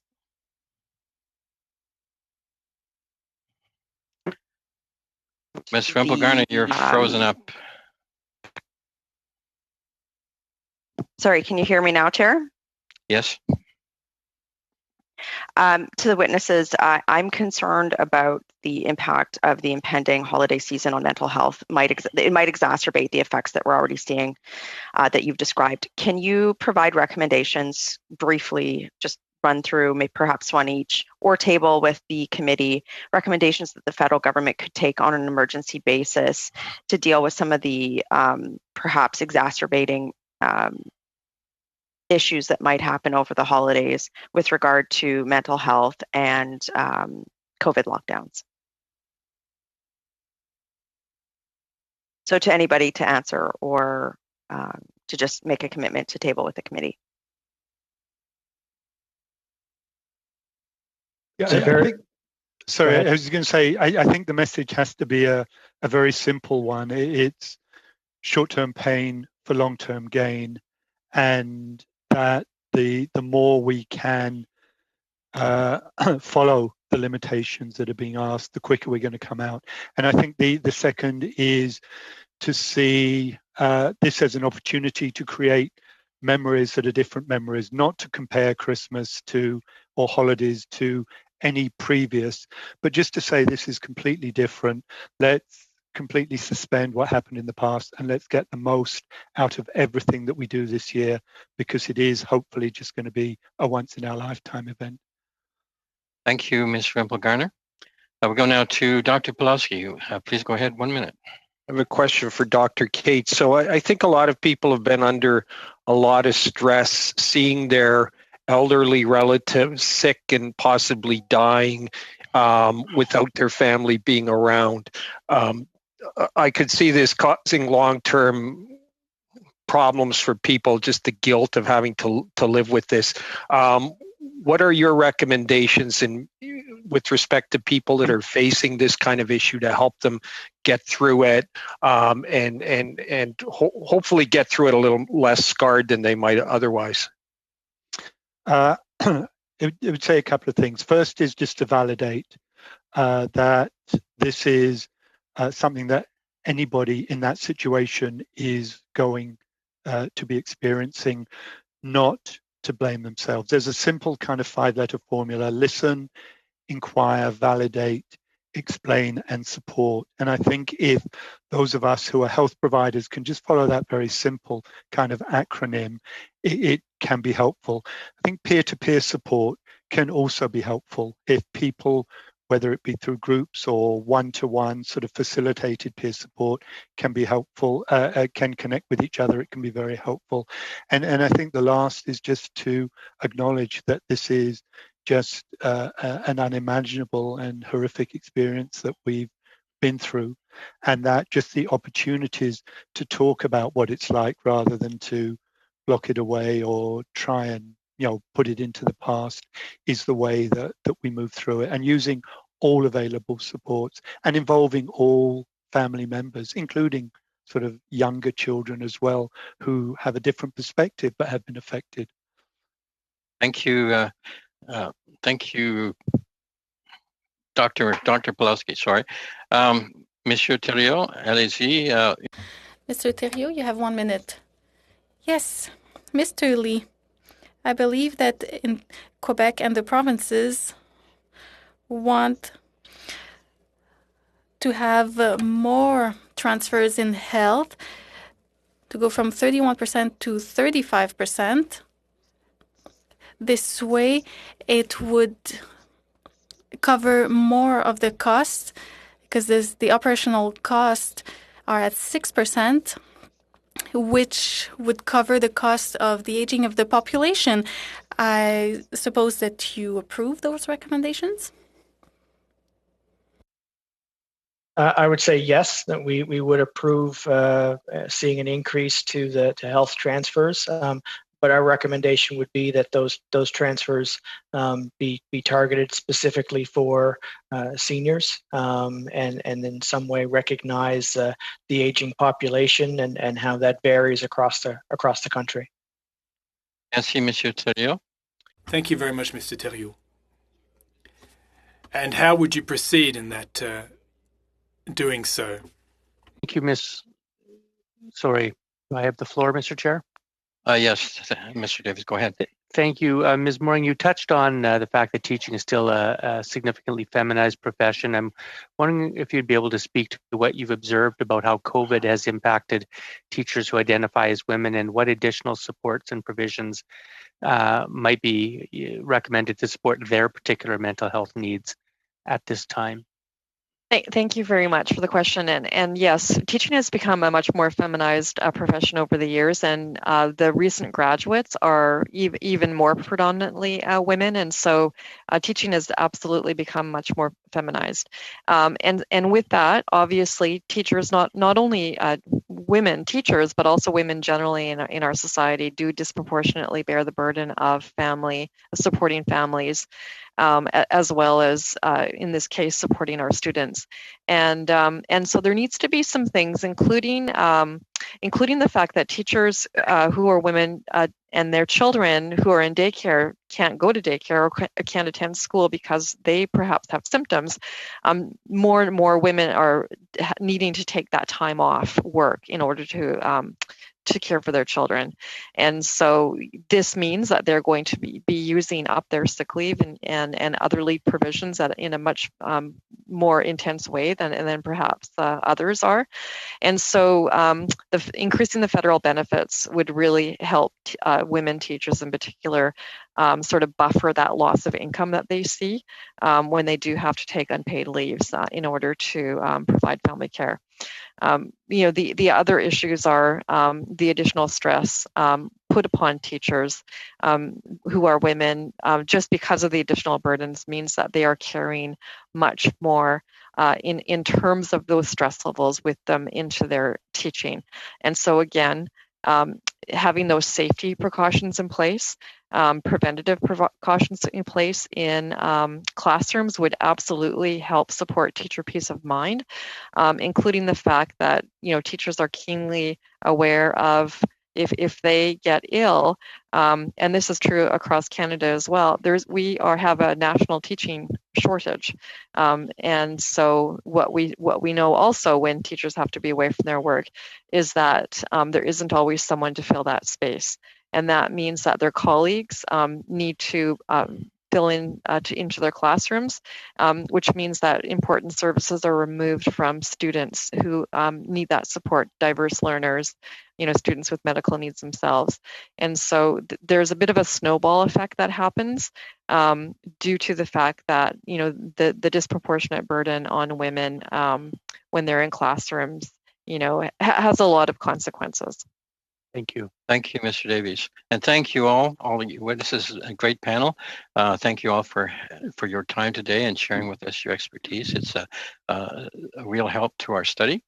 And I'd like to advise the committee members that I was unable to get all the pieces to align, all the parts to align for doing C210 today. I'm still hopeful we'll be able to do it after our two panels on Friday. So stay tuned, and we'll get back to you. So thank you, everybody. Mr. Chair, point of clarification, Mr. Chair, I did have my hand up. I thought I'd heard a member opposite indicate that there were no rapid tests made available.